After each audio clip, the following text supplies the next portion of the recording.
ما ينفعنا وانفعنا بما علمتنا وزدنا علما رب العالمين اللهم أعنا على ذكرك وشكرك وحسن عبادتك. Allah Azza wa Jal, right, wants us to understand how to love, not only to love. And today's hadith tells us about an important part of how to love, how to regulate our love. In fact, how to regulate our emotions. So this is hadith 33.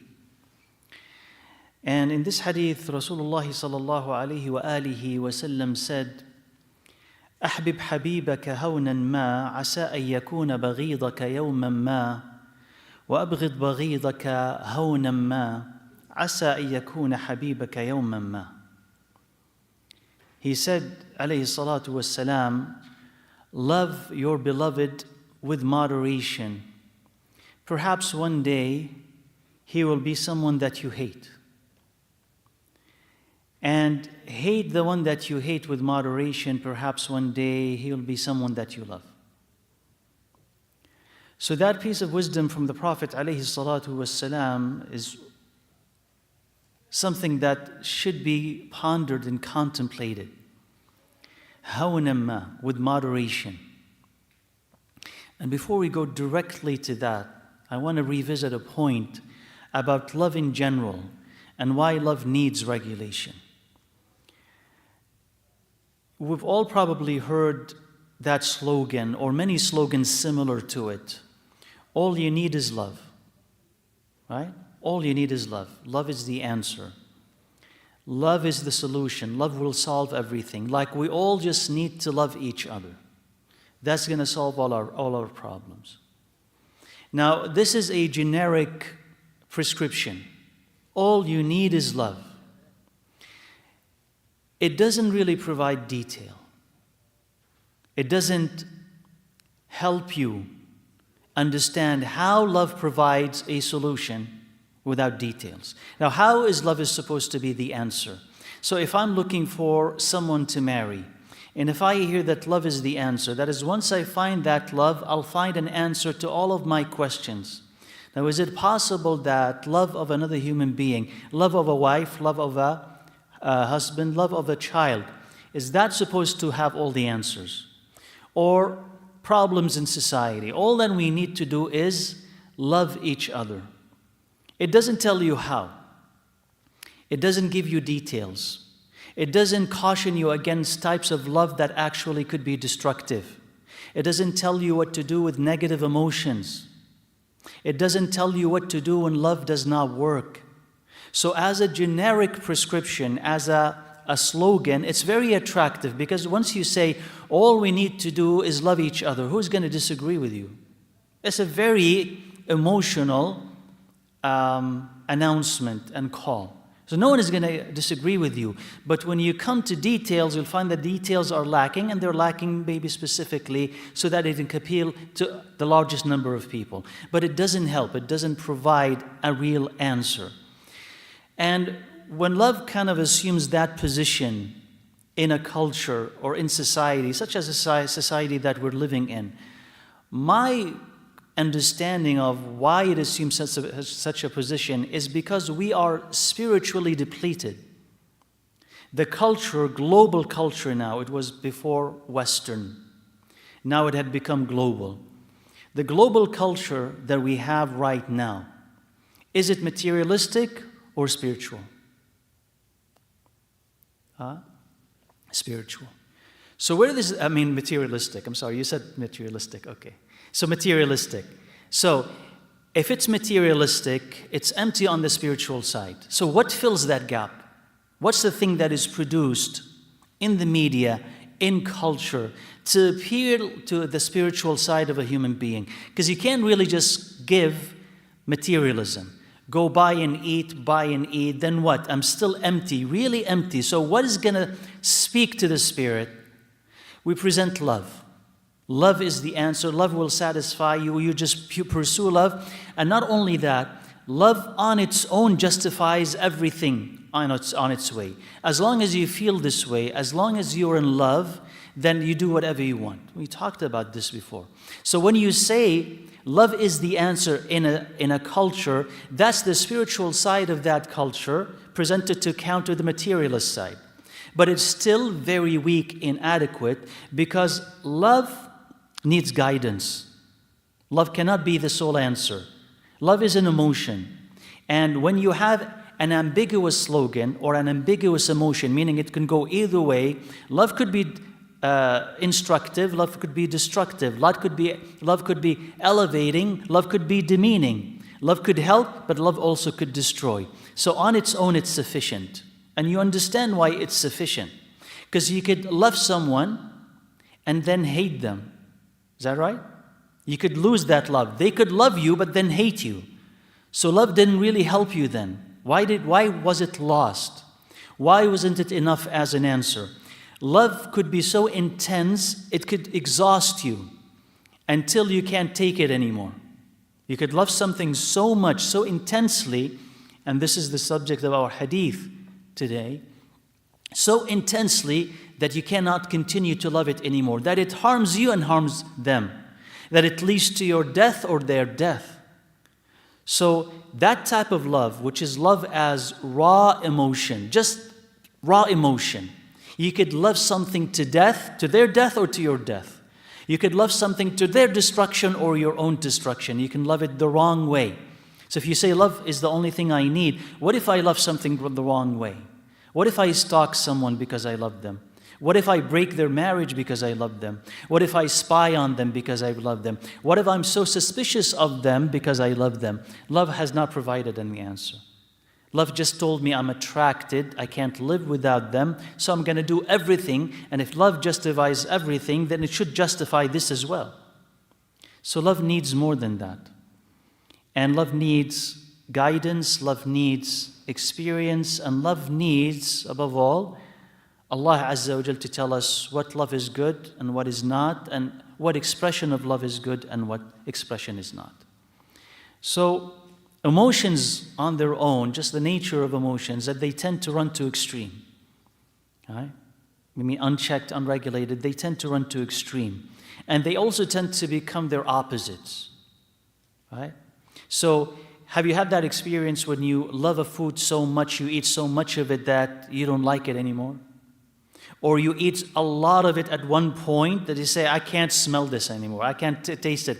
So, why is it that you used to love it so much before, an hour ago or a month ago, and now you can't stomach it anymore? It says because too much of it became too much. So that flipped, those emotions flipped. It went from admiration or craving into, no, I had enough, I can't take it. And you probably remember, if you are kind of old enough, that you may have hated things when you were younger and now you like them, or the opposite. Right? So they tend to run into emotions. And intense love can turn into intense hate. So that if you're the kind of person who allows himself to experience everything with intensity, then you could visit the opposites. I love this food, I'll die for it, and then I hate this food, I cannot see it. You can run like a pendulum between those emotions. So emotions have that feature to them when they are not regulated. But as we said, we need wisdom, we need religious guidance and all.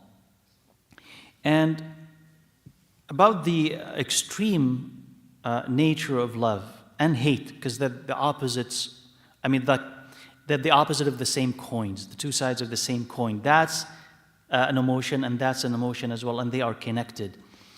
On page 350, he says, Umar ibn Khattab radiyallahu anhu, he said, لا يكن حبك كلفا ولا بغضك تلفا. He said, let not your love be an obsession, or your hate turn into ruin. So they said, how is that? قال إذا أحببت كلفت كلف الصبي. He says, if you love something, you obsess over it, or you're attached to it like a child. وَإِذَا أَبْغَضْتَ أَحْبَبْتَ لِصَاحِبِكَ التَّلَفِ. And he says, if you hate, you wish that your companion would be ruined. So he is warning against extremes. in love and extremes in hate. So he's saying, don't let your love be a kalaf, meaning it has that propensity, or you have that propensity to turn into a kalaf.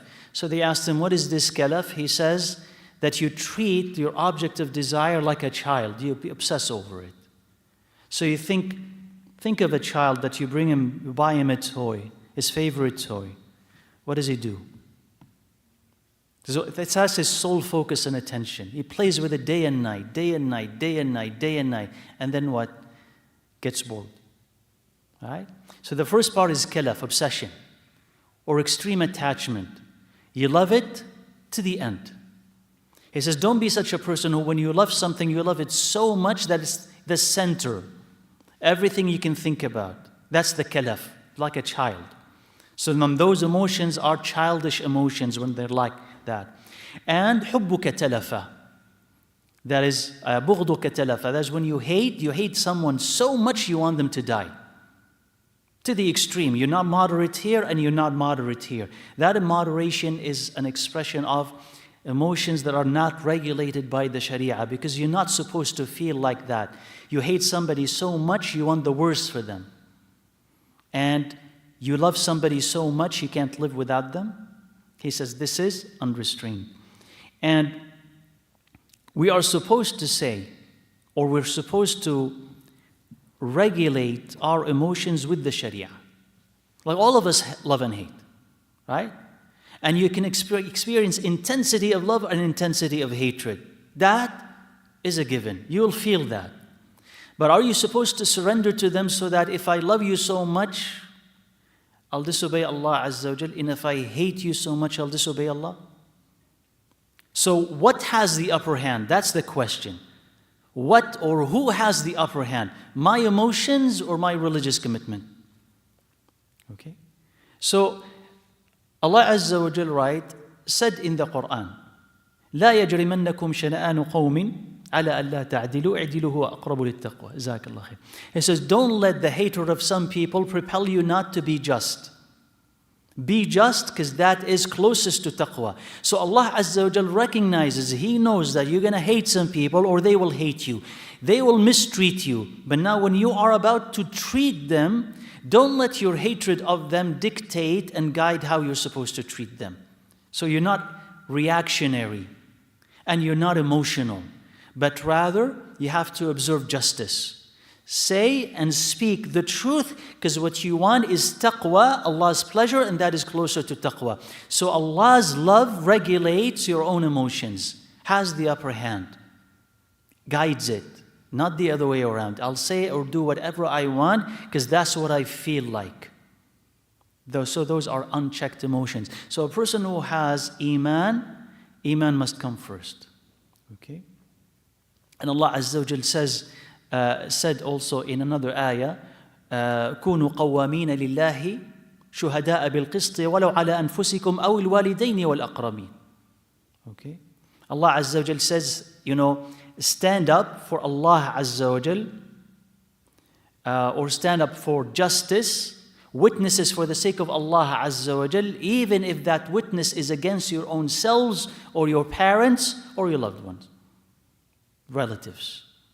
So Allah Azza wa Jal in that ayah is asking us to do what? Stand up for justice and for the sake of Allah Azza wa Jal, even if your own testimony, your own admission is going to be against your own self. Put Allah first. Don't favor yourself over Allah, but say, I was wrong. I was not supposed to do this. You're right. So you admit that. Why? Because you're supposed to pursue justice and supposed to love Allah Azza wa Jal more than you love yourself. But if you love yourself more, you'll justify anything. And that is more evident when you love other people. So are your parents right or wrong? So if they did something to displease Allah Azza wa Jal, you wouldn't say that they are right simply to please them, but at the same time displease Allah Azza wa Jal. Or your spouse. You're really in love with your spouse. You don't justify their mistakes. Tell them that what you said is wrong, what you did was wrong. Allah Azza wa Jal matters more. Your child. You don't cover up their mistakes, but you rather tell them this is haram because Allah Azza wa Jal said it's haram. So you don't let your love for somebody, your love for your children, ruin your relationship with Allah Azza wa Jal and guide you somewhere else. Right? So what has the other upper hands? Our personal emotions or religious piety and justice. And the reason why a person could be so obsessed when they love, to the degree that it could harm them or harm the object of their love, is that their heart has to be vacant, has to be empty. And so that's why that love, that human love or that worldly love, can sneak into their heart and occupy such a central space. And they bring here an example, which I discuss on page 355 to 351, of Imra'atul Aziz, the wife of Al-Aziz in Surah Yusuf alayhi salam, that was in love or was attracted to Yusuf alayhi salam. So Yusuf was rebuffing all of her advances. She's pursuing him and he doesn't want her. She's pursuing him, she's married, he doesn't want her. Why was she pursuing him? Allah Azza wa Jal said, قَدْ شَغَفَهَا حُبًّا. He had filled her heart with love. She loved him to an extent that that is the only thing that she could think about. That's the only thing that she wanted. The scholars have said in the tafsir, why did she reach that level of obsession with Yusuf alayhi salam? He says, because she was a disbelieving woman who did not love Allah Azza wa Jal, so her heart was empty and open for loving a human being to that extent. You follow me? Her heart was empty. So it's possible for her to love a human being to that extent that he becomes the central love of her existence. Everything that she can think about. Everything that she wants from life is him. So it could blind her. So she doesn't care about her husband, doesn't care about her own reputation, and ultimately doesn't even care about what happened to Yusuf when she could not get him. So the heart is empty. So when you see, especially it's kind of movies thrive on that. Movies, Hollywood, Bollywood, probably Bollywood more than Hollywood, because Hollywood kind of lost that sentiment even. Right? But they kind of picture or draw life as the pursuit of the one person who could occupy that central part of your life so that you are living for them and dying for them and worrying mostly about them, and they just fulfill you in ways that are not possible because they are not there. We say that if you are going to feel something like that, you're going to feel something like that because the heart is empty. It doesn't have Allah Azza wa Jal in it. So you're looking for someone to occupy that space. That's why you're looking. But if a person loves another like that they've given them the space that belongs to Allah Azza wa Jal. And that could become shirk in Allah Azza wa Jal. Because they'll do anything for their sake. They will live and die for them. That becomes, in fact, shirk in Allah Azza wa Jal. So nobody should be loved to that extent. But look, as I alluded to in the story of the wife of Al-Aziz. She loved Yusuf alayhi salam to that extent. Now, think about the story. What did she propose when she couldn't get him? When she was about to be exposed and her husband found her alone trying to grab Yusuf alayhi salam, what did she recommend happen to Yusuf? That he goes to prison or severe punishment. She's proposing that, right? Although she loved him, or she said that she loved him, but she was willing to let go of him, right, to save herself. Punish him or put him in prison. Later on, right, when he continued to turn her away, turn her down, what happened to Yusuf alayhi salam eventually? He was put in jail. He was imprisoned. The consequence of her love for him put him in prison. Right? Just to tell you that if you really trust or can rely on someone, or you shouldn't rely on someone who loves you with that intensity. Because that's destructive. If they cannot get you, what will they do to you? Destroy you. They'll turn on you with similar intensity, like I can't live without you, but if you're not going to be mine, I'd rather see you destroyed. So they will punish you for it. So that's not a love that you should pursue. That is a love that should terrify you. Because it's unchecked, and they don't have Allah Azza wa Jal to guide them and say, you know what, it's haram, you shouldn't be doing this. But where is haram and halal for them? That's not their main concern. So we have to have Allah Azza wa Jal as the one who tells us who to love and how to love them. Right? Now, since we're talking about extreme love or exaggerated love, let's just first make the comment before we go back to humanity. Make the comment that Allah Azza wa Jal, when loving Allah Azza wa Jal, you cannot love Allah enough. You cannot love Him too much. And that's the difference between loving Allah and loving a human being. You could love a human being way too much. Go beyond what is desirable, what is religious. Have too much of love for them. But is that possible with Allah Azza wa Jal? We say no. You cannot love Allah Azza wa Jal enough. So you can live your whole life and die, and still you haven't loved Him enough, subhanahu wa ta'ala. That's one of the reasons why some scholars have said that using the word ishq in describing Allah's love is improper. Because ishq is extreme love. Extreme, undesirable love. And he said you cannot have that with Allah Azza wa Jal, because you cannot love Allah to an extreme, because you never love Him enough anyway. But with a human being, yes, you could love a person to an extreme, an undesirable extreme. So the love of Allah Azza wa Jal cannot be extreme, but you can exaggerate, or you can have a misguided expression of that love.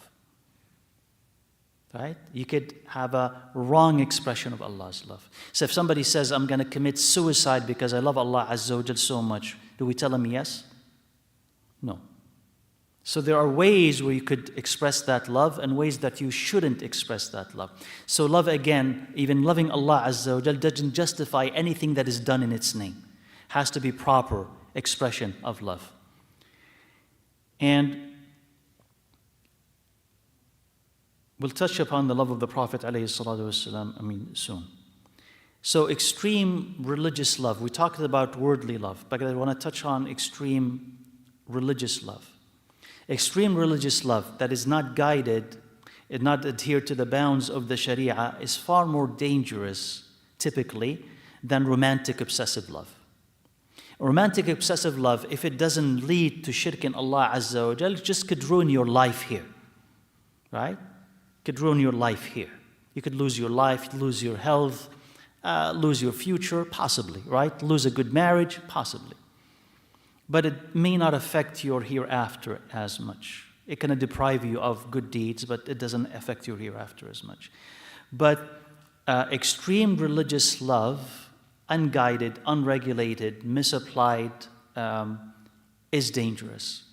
And what testifies to this on page 351 and 352, Ali ibn Abi Talib radiyallahu anhu said, يهلك في رجلان مفرط في حبي ومفرط في بغضي. And this is Hassan to Ali ibn Abi Talib radiyallahu anhu. He said, two types of people will perish when it comes to me. Those who will excessively love me and excessively hate me. So those who love me excessively will perish. And those who hate me excessively will perish. And on page 352 he said, رضي الله عنه, لا يحبني قوم حتى يدخل النار في. There's some people will love me so much that they will enter hellfire because of me. ولا يبغضني قوم حتى يدخل النار في بغضي. And some people will hate me until they enter hellfire because of hating me. These are the extremes that we're talking about, right? They love me so much that it will take them where? Hell. They will perish and they will take them to hell. And they will hate me so much that it will take them to hell. So what is the example? What is he talking about? And that is here is a prediction that must have come, wallahu a'lam, from the Prophet ﷺ, because it's futuristic. So there are people, he witnessed them, he saw them, and they're living till today, who love Ali ibn Abi Talib, or they say that they love Ali ibn Abi Talib radiallahu anhu to such an extent that they will say that he is God. Okay? Or God incarnate. Right? Or that he's infallible. These are different sects, by the way. Or that he's infallible, ma'soom. Huh? And that his children are infallible.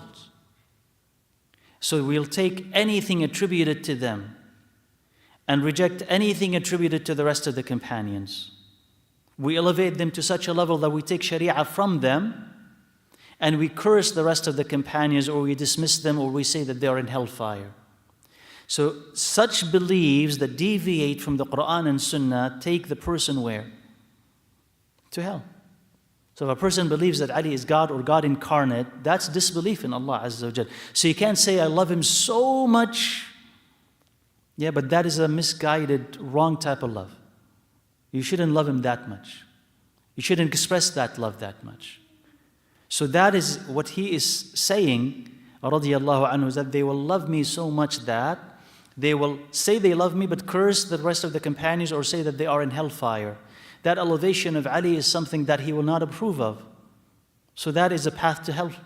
Not a path to loving him, but a path to hell. And he will disown any person who will exaggerate his praise. As it was said that Ali radiallahu anhu, when he saw people during his life, in his khilafah, that were telling, you are God, he sought them to burn them alive. Like he sought them to catch them and burn them alive. Because that was what? Heretical. And he says, and people will hate me so much that they will enter hellfire because of me. That also happened because some people hated Ali radiallahu anhu so much that they cursed him. They were cursing him. And they turned against him, and they turned against his children, cursing them as well and hating them as well. And that is hating one of the companions of the Prophet ﷺ and cursing him outright like that is also a reason for a person to be punished. So he is saying, radiyallahu anhu, see these emotions, excessive love and excessive hate, where they could take a person. And that reminds you also, or should remind you, of another person whom people loved so much that because of it, it's going to take them to hell. And they hated so much that because of it, it's going to take them to hell. And that is who? That is Isa, alayhi salam, Jesus, alayhi salam. So some people love him so much that they make him what? God or the Son of God. Right?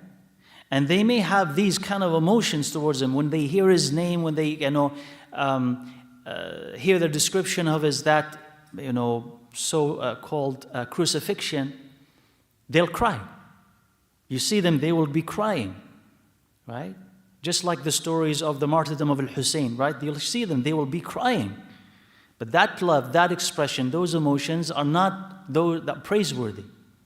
Allah Azza wa Jalla knows that this is the wrong belief. So that takes a person to hell. So if you believe that Isa, Jesus, is the Son of God, and you say, well, I'll only love him, now that is the wrong type of love. Or if other people hated him so much that they called his mother this and that, and called him the son of this and that, and they called that he was a fabricator, a charlatan, and, right? And he deserved to be killed. That is hating Isa alayhi salam to an extent that takes a person to hell again. So those are the extreme emotions that the Prophet ﷺ was talking about. So as they have applied to Isa alayhi salam, they were also applied to Ali ibn Abi Talib radiyallahu anhu. Now, what's important also is to understand that the love of the Prophet ﷺ also should not run into extremes. Because some of us have done with Muhammad ﷺ what some of the Christians have done with Isa. And it's all in the name of love. So we love the Prophet ﷺ, that there are some Muslims who will say, no, the Prophet was created from light, and that light is the substance from which all of creation came. Yani all of this universe comes from the light of Muhammad, Nur Muhammad. And the Nur Muhammad becomes almost a divine light. Right? or that all of creation from Adam to the last person on earth was created for the sake of Muhammad alayhi salatu wasalam. So what's the basis for that belief? Why were we created? To do what? For Allah's worship, right? So this creation wasn't for the sake of Muhammad alayhi salatu wasalam. So loving the Prophet alayhi salatu wasalam doesn't justify any belief in the name of his love, or any act in the name of his love. Otherwise, it would be no different than what? The Christians and many of the other sects who abuse the object of their belief in the name of loving them. There was also one point, let me see, was it here or later? Okay. And so since we're on the topic here about kind of moderating your love, and if it comes later, inshallah, it comes later, that also should be extended to loving scholars and people of knowledge, right? So if you admire someone, and you know, that category of Ahlul Ilm, al-Mashayikh, Shuyukh, scholars, al-Ulama, whatever, kind of has a spectrum of those people who are truly knowledgeable, truly people of knowledge, that run down all the way to popular speakers. They're not scholars, but they just happen to be people who can speak, good orators, and they have an audience. And they have some substance to what they're saying, but they're not scholars or ulama, ahlul ilm. So when you watch a person like that, when you listen to a person like that, and you keep watching them, it's natural to be attached, right? And it's natural to love them. And you will love them for religious reasons, and you will love them also for personal reasons. You just listen to them all the time. You like how he looks, right? You like how he speaks. That has to do with the person more than what he says. You like the topics. He just speaks to you. There's a personal rapport between you and them. The question here, the test here, what happens if they make a mistake? Is your love greater for them or for the truth that they are saying? Is your love greater for Allah Azza wa Jal so you can say, yes, they made a mistake, they are wrong, and you could admit that? Or you would justify anything that they say because you like them, and you refuse to admit that they made a mistake? So are they now the objective or the means? Are they pointing to someone or something else, or have they become the focus? That's celebrity worship. What is celebrity worship? Meaning that I want them, I like them, I will say whatever they say, I will do whatever they do. The question here, as would happen with some people, what happens if they lose their faith? What if it happens if they commit a big mistake? Would you lose your faith? Because they've lost it. So if we lose our faith because he lost his faith, he lost his way, then we understand that he had become the object of our attention, not a means to Allah. He stopped pointing to Allah. Either he or we took it that way, Allahu A'lam. Instead of pointing to Allah Azza wa Jal, he is pointing to himself, or you missed him pointing to Allah and you just focused on him. So that's the test. And that is why Allah Azza wa Jal, by the way, if you want to understand the benefit of human mistakes, is that Allah Azza wa Jal will test you at times. Are you going to follow him because it's him, or follow me? Or follow Muhammad alayhi salatu wasalam? Here's the evidence, here's the hadith. He's saying something else. Are you going to follow him or follow Prophet? That's when the love of Prophet alayhi salatu wasalam will show itself. Right? So in your heart, who is the real sheikh? Who is the real sheikh? So Muhammad alayhi salatu wasalam should be the real sheikh. And everybody else is pointing to him. So that if they make a mistake, they say, okay, my main sheikh is the Prophet alayhi salatu wasalam. He's the one who teaches me and guides me and tells me what to do. I'll take guidance from him, not from so-and-so on YouTube. So-and-so on YouTube is only pointing to him. If he fails to point, then I don't need him. I'll see somebody else. And of course, you still respect a person, with the mistakes that they've done, you still respect them as long as the mistakes are within reason. You still respect them. But at the same time, to be honest enough and brave enough to say that was a mistake and I will put Muhammad ﷺ before any other human. Liberate yourself from loving someone to the extent that you'll compromise the Prophet and his teachings for their sake. Okay? So that's why love sometimes is testing. Love sometimes requires, is challenging, right? So, since love, going back to love, and this is love of human beings, the Prophet ﷺ is telling you that when you hate too much, or when you hate, don't hate too much. And when you love, don't love too much. Because there's a possibility that your emotions will change, their emotions will change. And maybe the one that you say, I hate so much, could be a person that you will like later. Circumstances will be different. You'll find that the reason why you hate them or they hate you has disappeared. You need them and they need you. So if you allow yourself, imagine with me a scenario where you allow yourself, once you hate someone, to say everything on your mind. Everything. Or to do everything that is possible because you hate them. What happens if you need them later? Then you've ruined the possibility of any reconciliation. Like if you hate someone, you know how when you get in an argument with someone and it's so heated and you remove all filters and now you say everything that you ever thought about them to them.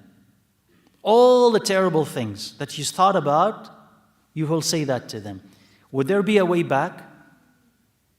And even if you want to come back, they'll always remember the things that you've said. Or worse, the things that you've done. So the Prophet ﷺ is saying, you have to understand, these emotions are not stable. When you are really angry, don't say everything and do everything, because that person that you think that you hate right now could be a dear friend later on. If you need them later, better keep some bridges unburned.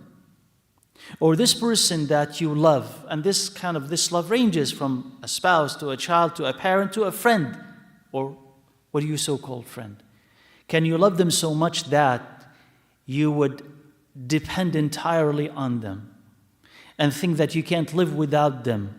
Or when it comes to some friends, tell them all of your secrets. She is my best friend. He and she is the best friend. So you think, I can trust them. So you tell them everything. Then for whatever reason, trivial or not, they become your enemy. What do they have now? All of your secrets. Knowledge of all your weaknesses. And that's not prudent. Right? You would keep, and you would have to keep some things to yourself. And the possibility that this friend may not continue to be a friend. So the Prophet ﷺ is telling you, love doesn't always last. It may last. It may last. But with moderation, right, it will last. But with extremes, it doesn't last. And in case it doesn't last, you must be ready for the fact that this person can turn against me, or this person could become my friend. So be moderate. Right? And you don't become or don't turn a person into the center of your existence. And a story that is interesting of how love changes, and the one that you love may not love you back, and the one that, how it's all unstable, and so you cannot rely on a human being to make you happy. Right? You cannot invest in one single human being and say, he or she will make me happy. So what happens if you lose them? Okay? So Ibn Abbas, this is on page 353 and then 354. He says, Ibn Abbas, radiyallahu anhu, he says, Barira, I'm just going to read it as he narrates it and then explain it. He says, Barira was married to a slave. And his name was Mughith. And he says, it's as if I can still see him walking behind her, crying, with his beard running down with his tears running down his beard. And the Prophet ﷺ standing next to Al-Abbas, the father of Abdullah. And he says, Ya Abbas, aren't you amazed at how much Mughith loves Barira and how much Barira hates Mughith? And then the Prophet ﷺ said to Barira, he said, لو راجعتيه, he says, maybe you can go back to him. And then she said, تأمرني, she said, are you commanding me to do this? And he said, no, إنما أشفع. He says, no, I'm only interceding. I'm not commanding you, I'm only interceding. قالت لا حاجة لي فيه. She said, I don't need him, or I don't want him. The story of Mughith and Barira is kind of like a love story, right, if you want to think about it. Both of them were slaves. Both of them were slaves. And so Barira was freed. She became a free woman, right? So both of them were slaves, and now Barira became a free woman. As a free woman, she has an option. She could either stay or leave him. Okay? So either stay or leaves him. So what did she choose? To leave. I don't want him anymore. I have the option now. I'm free. He's still a slave. I don't want him anymore. So I'm leaving. So the Prophet ﷺ, right, he says, witnessing this, and Mughith was still trying or pleading with her, and he's crying, and typically the image is the opposite. We would think the woman would be the one who's crying over the man, and the one is the one who doesn't care, because men are not emotional, but women are emotional. Here it's the opposite. He's going after her, crying with his kind of tears, right, visible on his face. And the Prophet ﷺ is, witnessing all this. And he's saying to Al-Abbas, isn't it amazing of how much he is attached and he loves her, and how much she doesn't? And the only thing that the Prophet ﷺ could do is just go to her and say, why not you go back to him? Why don't you stay his wife? And Barira, radiallahu anha, she's a companion, radiallahu anha. She wanted to differentiate between what is this intervention? Are you commanding me? Because if he's commanding her, then what? For sure, I will do it. I'll stay. But is this a command? He says, no, I'm just trying to reconcile you both. So he says, no, I don't want him. So subhanAllah, see how the Prophet ﷺ did not fault her for that decision. This is what you want, this is it for you. And didn't fault Mughith for loving her. Okay? He loved her, but she fell out of love, or she didn't love him, whatever it is. He could only observe and he could only intercede, but then he could pull back. That's the only thing that would be possible. Didn't condemn anyone for it. But just take this as an example of loving someone so much, but they don't love you. Right? And of course, the Sahaba radiallahu anhum, they're not like us today. They're not going to collapse if somebody leaves them. They'll find a way to cope with it.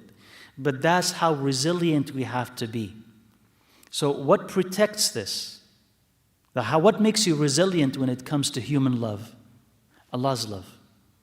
Allah's love is the best substitute. Because if you love Allah Azza wa Jalla, it's not possible, as we said before, it's not possible for you to depend on a human being to that extent. You can't, because you already have someone. You already have someone. Part of your heart is already occupied. If I need something, Allah gives it to me. If I'm in distress, I go back to Allah. Not if I need something, He will help me, or she will come to my aid.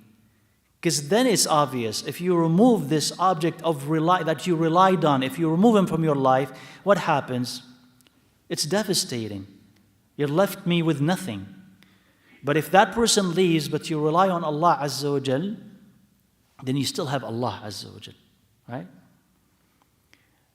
Another kind of small story, and there's some benefit in it, bi'idhnillah Azza wa Jal, this is on page 355. And again, it's about love and regulating your love and what takes precedence, what comes first. So Ibn Umar radiallahu anhuma said, كانت تحتي امرأة أحبها وكان عمر يكرهها. He says, I was married to a woman and I loved her, and Umar hated her. So Umar is his father. So I loved her, married already, Umar hated her. فقال لي طلقها. So he told me, divorce her. فأبيت. I refused. I said, فأتى عمر رسول الله صلى الله عليه وسلم فذكر ذلك له. So Umar went to the Prophet صلى الله عليه وسلم and he told him about the whole thing. فقال لي رسول الله صلى الله عليه وسلم طلقها. So the Prophet صلى الله عليه وسلم told me, divorce her. Now that needs explanation. Okay? So Umar, now you could think to yourself, why would Umar hate her? It could be for personal reasons, or it could be for religious reasons, right? These are the two possibilities. So he says, divorce. His son says no. Why? Because he loves her. When Umar goes to the Prophet ﷺ and he explains all of this, the Prophet now intervenes and he said, divorce her. Would he be championing then Umar's personal feelings or religious feelings? Religious. Because he would not go to Umar and say, well, since you don't really like her personally, let him divorce her. Why? The son likes her, loves her, in fact. That's what he said. No, it must have been for religious reasons. And that's why the Prophet ﷺ could side with Umar. Because in the other example, remember? These were personal feelings. He didn't intervene by saying, I command you to do this. Stay with him though you don't love him. No. But in this case, he said, no, divorce her. Because he knows, sallallahu alayhi wa sallam, that when Umar hates someone or likes him for religious reason, that counts. Umar is special. Umar is not like anybody else. So he said, you listen to your father. So here, if Ibn Umar loved her to the extreme, would he listen to the Prophet ﷺ? He wouldn't be able to. If his love was extreme, meaning he loved her more than Muhammad ﷺ, he wouldn't be able to listen to Muhammad. Because why would I give her up for the sake of what? A lower love? You would never do that. Right? As like, I don't know, you love ice cream so much. Okay, instead of this ice cream, eat this healthy yogurt. Why would you? Right? That is much more delicious than that one. Unless you love your health more and you say, I don't want sugar, then maybe you will switch. But otherwise, this tastes a lot better than that. Why would I leave this for that? You will only leave something for a higher love. You could only divorce her. His wife, he said, I love her. He could only divorce her if he loved Muhammad ﷺ more. Only then would he be able to follow. Right? So that's the competition of love. And Allah Azza wa Jal will test us with what we love. He'll take this from you or give you something. And then we'll say, will you put Allah first or that thing that you love? Your own emotions or Allah Azza wa Jal? If there is no clash, alhamdulillah. But whenever there's a clash, Allah Azza wa Jal has to come first. And we take from this hadith too also. If a parent asks his child, divorce your wife, or they say to the wife, leave your husband, should they listen to them? Only if what? It's religious. Not if it's personal. You're already married. It's not before marriage. So maybe before marriage, your mother said, your father said, I don't really like that person. Find somebody else. It doesn't fit this. You may listen to them. But after marriage, you're already married, they come and say divorce. Why? Personal reasons? No. Worldly reasons? No. Religious reason? Then you have to listen. Okay? Because with religious reasons, you're listening to two. Allah Azza wa Jal and then your parents. But with worldly reasons that can bring you harm, which is divorce, you're not obligated to listen to them. And that's, by the way, the response of Ahmad ibn Hanbal, rahimahullah, that somebody came to him and he said that my father is asking that I divorce my wife. Should I listen to him? He says, if your father is like Umar, listen to him. Really straight, clear answer. If your father is like Umar, listen to him. So if a person is acting in that capacity, then you definitely listen to him, right? So this is kind of the point that I made and kind of repeat here. It's always possible that you could lose the person or the thing that you love. Either they die or they stop loving you, etc., etc. So how do you cope with loss of love? Right? As hard as it is. A child dies, right? And that could be the most loved, beloved being in your life. They die. How do you cope with that? You won't be able to do unless you rely on Allah's love. Rely on belief in Allah Azza wa Jal. Trust in His promise. So the love of Allah Azza wa Jal can compensate and make up for any loss. And that will enable you to continue. If you don't have Allah's love, then you'll be tested with worldly love. You'll get it and you will lose it. It will make you sad. It will make you worried. It will devastate you. It will torment you. Every love is tormenting. And that's the statement of Ibn al-Qayyim, rahimahullah, among others. Every love, besides the love of Allah Azza wa Jal, is tormenting. Do you know why? Before you get it, when you get it, it's tormenting. Before you get it, you long for it. I want it, I can't live without it. That torments you, that it's not there. But you say, okay, when I have it, what's tormenting? What is torturing about having a love that is in your hand?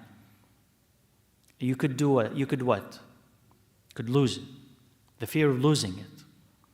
The fear of others coming and taking it from you. The fear of that thing stopping to love you. Right? All these are possibilities. So you're always tormented by it. What decreases or eliminates that torment is the love of Allah Azza wa Jal. If you lose it, Allah is the best of compensation. Right? So this is what I have, inshaAllah, for today. And I hope that you found it beneficial, inshaAllah, and you allow it kind of to sink in, bi'idhnillah Azza wa Jal. Let me know, inshaAllah, if you have any questions, inshaAllah. And I have one from last week, but I'll just give you some time, inshaAllah, to go through it.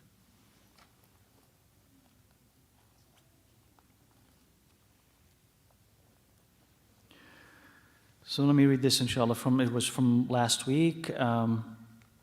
So living with a person who abandoned salah and fulfills his duties as a Muslim, getting to affect the rest of the practicing members of the family. The person says that he hates the religion and it's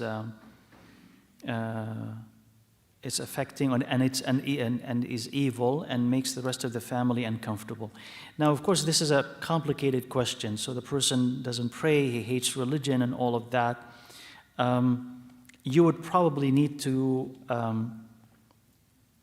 ask an imam, like in person probably, just to elaborate on the relationship of that person to you and to the rest of the family. Do they support the family? Do they have to stay with you? Are you bonded to them or are you not?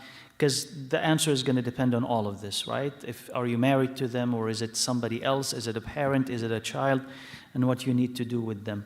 Always advice and dua is recommended when you are faced with somebody like that.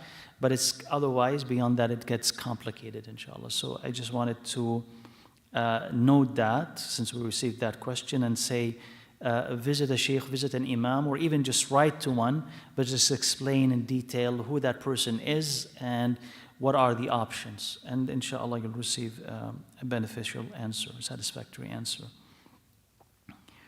How to reach the middle ground of love, not to love very intensely and not too lightly. If you have the love of Allah Azza wa Jal with you, that is the best moderator, that is the best regulator. Because your love is not going to run to an extreme. It's always going to be guided and is always going to be restricted by, oh, I cannot do this, this is haram. I cannot feel that, this is wrong. So the love of Allah Azza wa Jal will prevent you from reaching an extreme. And it will also enhance your love. But remember all the talks before that we said that loving Allah Azza wa Jal and loving for the sake of Allah Azza wa Jal enhances love, right? So when you look at that person and you see them as servants of Allah who are deserving of His love, and Allah loves them, and Allah guides them, and Allah sustains them. When you look at that person, as the hadith of the Prophet ﷺ said, that a believing man does not hate a believing woman. If he hates something about her, he is satisfied with something else.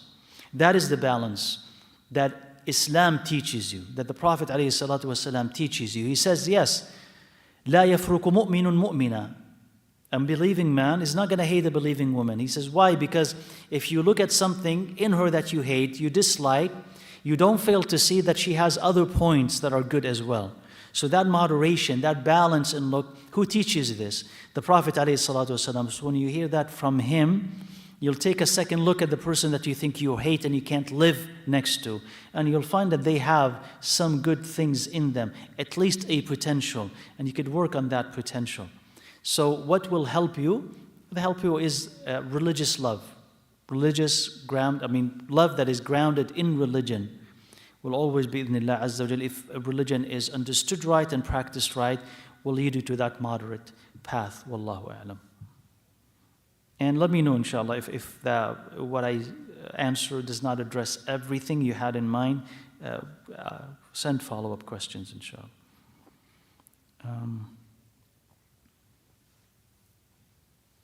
It says, life happens and sometimes you do end up disliking people. So how do we stop? Also, can you speak about this topic in terms of your children? Thank you. Meaning you're hating your children?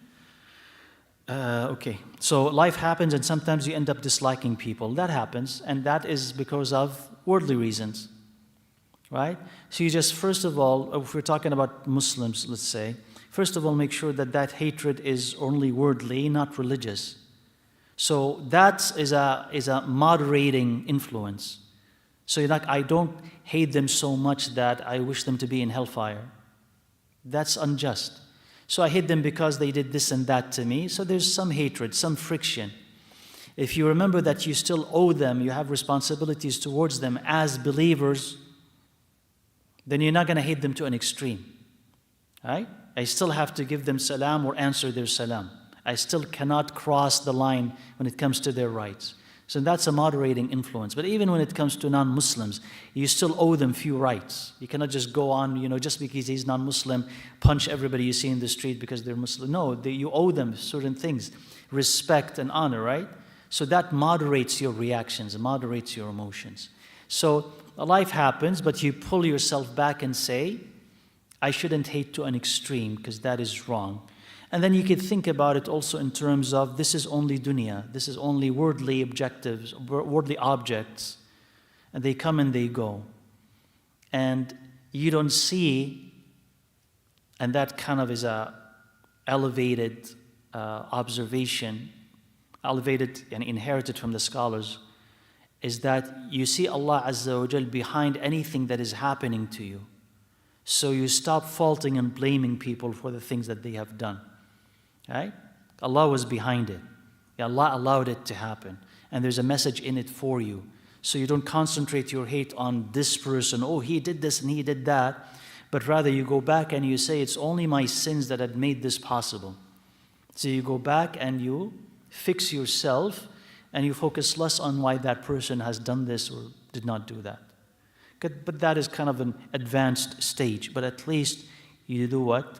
You notice that they have another side and you still have to relate to them with justice as Muslim or as even non-Muslim.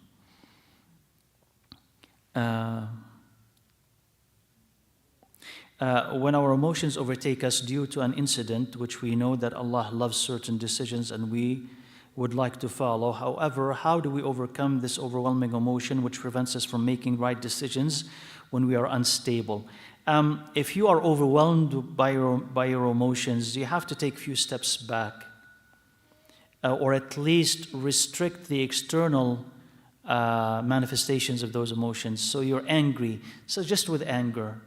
If you are really angry, really, really, really angry, what do? Say whatever and do whatever? So those are emotions that you have. That's a reaction. You can't stop it. I mean, the emotional reaction, okay? But you restrain your mouth from saying what you want to say, and your body from doing what it wants to do. So you don't talk, you don't speak, you sit down, you make wudu, you leave the room, you do other things. So you control your emotions. And that comes with practice and comes with dua and comes again with religious devotion. With you have greater iman, you've had that awareness, oh, I shouldn't be this angry, I shouldn't be this agitated. Allah Azza wa Jal is watching what I'm doing. This comes from religious proximity, closeness to Allah Azza wa Jal.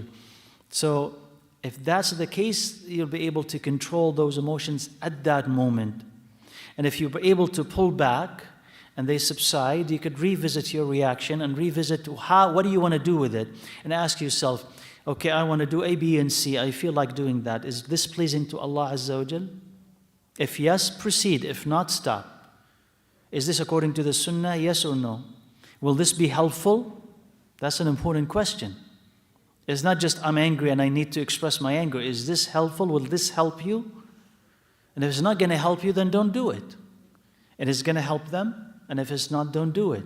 So the more that you pull back and question that emotion and question the reaction, then you'll be most likely, inshallah, to overcome it. So just restraint, and it does come, inshallah, with practice, right?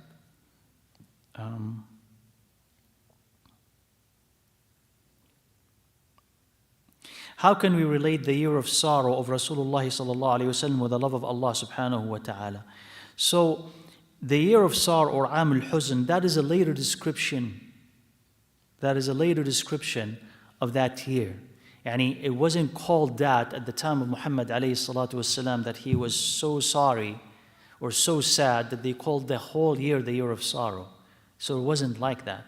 Not that he didn't feel the sorrow of losing his uncle and losing his wife, radiyallahu anha. But it wasn't called the year of sorrow when the Prophet ﷺ was alive. At the same time, sorrow is a human emotion. Like he was sorry, he was sad ﷺ for losing his son, right?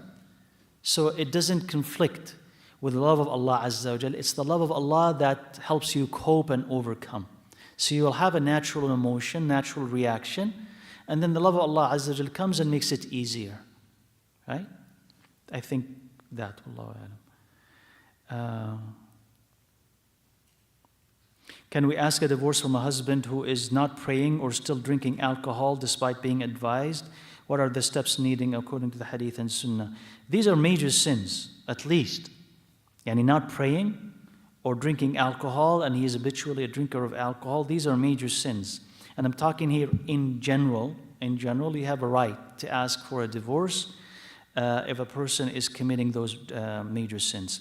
It's best, inshallah, that you talk to someone in person so that they would know the extent of those mistakes, if there's a possibility of fixing that man or not, and if not, to give you the steps, inshallah, for seeking that divorce. And it's going to depend a lot on where you stay, inshallah.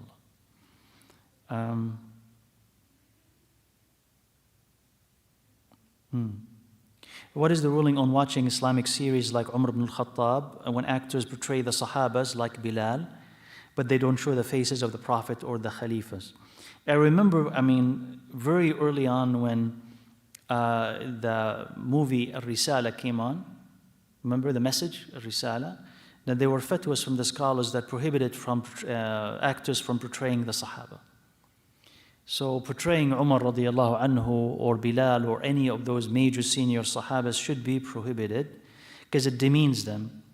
Because that actor, that was the argument then, that the actor who's portraying these Sahabas is an actor who will portray other characters in other movies and series, and that does not befit the respect that should be reserved for Umar radiallahu anhu, because maybe for us as adults we will not have that, but for children they will always associate Umar with that actor, right? And Bilal with that actor, and they will see this is Bilal, this is Umar, and so they will follow him. They will follow him, right? Through other movies, other series. So it's disrespectful, right? Wallahu a'lam. Should the fear of Allah Azza wa Jal be out of love or punishment or both? It can be both. So you fear Allah Azza wa Jal because you're afraid that He will punish you for your sins, and you could fear Allah Azza wa Jal because you could lose His love, right? So it's a privilege that you're losing, so you don't want to lose it. So you fear Allah Azza wa Jal, and then you also fear Him because you could be punished because of the sins that you committed. Okay.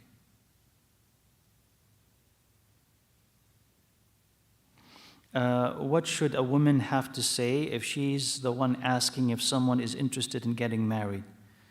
There is no special formula or words, right? She either sends news of it or she asks directly, are you interested in getting married? And And that would be it, inshallah. There were no specific phrasing. Whatever way it would be culturally appropriate, right? I'm looking to marry a good man. Do you know someone? That is an indirect way, right? I'm looking to marry a good man. I know that you know a lot of brothers and da-da-da. Do you know someone, right? And then just see how that conversation proceeds, inshallah. Or you could kind of send somebody, a mediator, to say, so-and-so, there's a sister interested in marrying you, and make it vague. She's of this age, of this ethnicity. Are you interested? If yes, then they could proceed with more information. So this way, kind of, you can stay veiled. So if there is a no, it doesn't affect you, right? So that's another way. Wallahu a'lam. Like, I don't have the best answer here, but I think that should suffice, inshallah.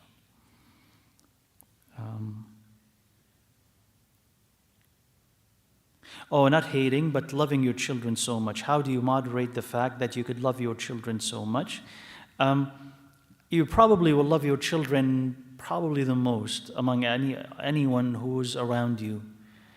But you've seen on the news, right? You've seen it repeatedly, like it's daily, people losing their children, right?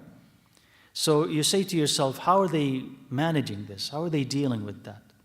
I mean, and this is, you're seeing your child dying in front of your eyes, like you cannot save them. And they could be easily saved, but you cannot see them, or they're starving to death, right? There's no food, they're starving to death. So what do? So you know that that child cannot be the one and only love in their life, meaning if they die, I must die as well. Or I will lose my faith. That's a problem. I'll lose my faith if I lose them. So what do? You say to yourself, do I love them more than Allah Azza wa Jal? And then you ask yourself, as difficult as that question may be, what if so-and-so dies? Because that's a possibility, right? What if I lose them? Then you see how you react to it. Not, I will go crazy, I'll kill myself. No, what would I do? Will I say, Inna lillah wa inna ilayhi raji'un? Will I remember that Allah Azza wa Jal will keep them safe, especially if they die very young, keep them safe and they will enter Jannah? So you get yourself mentally ready if such a thing happens. And lean on the love of Allah Azza wa Jal. Like, read more Quran, make a lot of dua, increase the love of Allah so it can displace some of the love that you have for your children that could be excessive. So you love them a lot, you love them enough, but not excessively. So when you love Allah Azza wa Jalla enough, so I would say increase Allah's love so that it could displace any excessive or extreme love that you could have for any human being, right?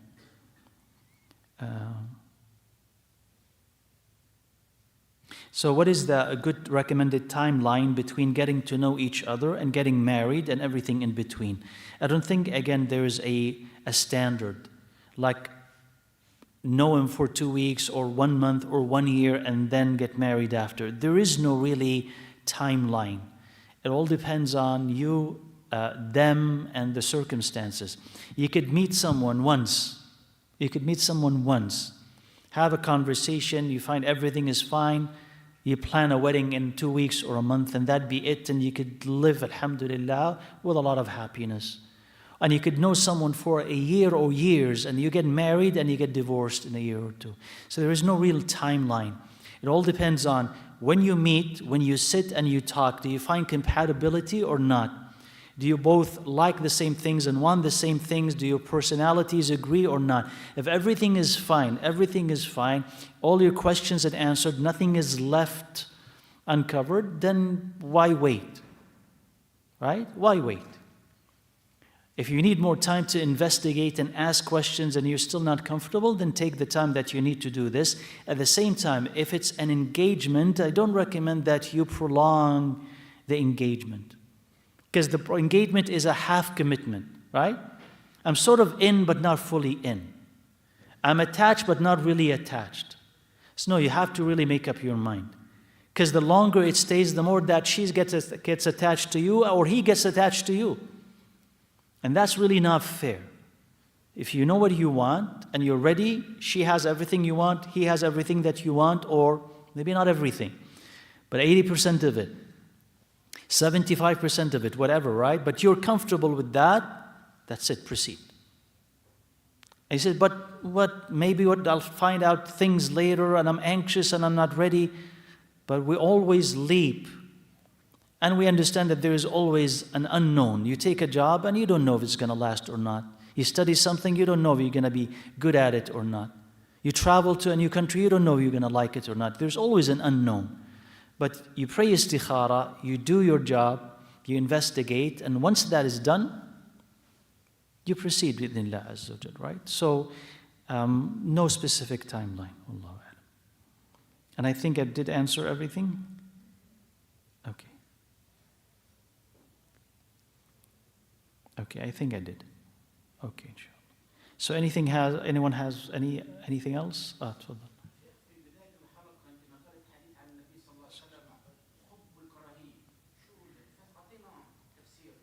اللي هو هذا اللي فسرناه وهذا اللي فسرناه اللي هو انت رحت ورجعت يعني.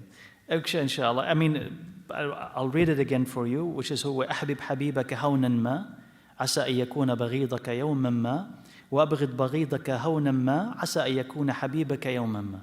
يعني إذا أحببت أحبب بغير تطرف في الحب، لأنه قد ينقلب هذا الحب إلى بغض بغير مبالغة في الحب، بغير مبالغة في الحب، يعني هونا ما، يعني تريث تمهل في هذا الحب. ومثله أبغض بغيضك هونا ما بغير مبالغة في البغض، لأنه هذا الذي تبغض الآن قد ينقلب فيصبح صديقك أو حبيبك فيما بعد. فهذا هو. بارك لك إن شاء الله. Okay. طيب إن شاء الله. So we'll stop إن شاء الله here بإذن الله عز وجل. We'll see you next week بإذن الله. سبحانك اللهم وبحمدك أشهد أن لا إله إلا أنت استغفرك وأتوب إليك.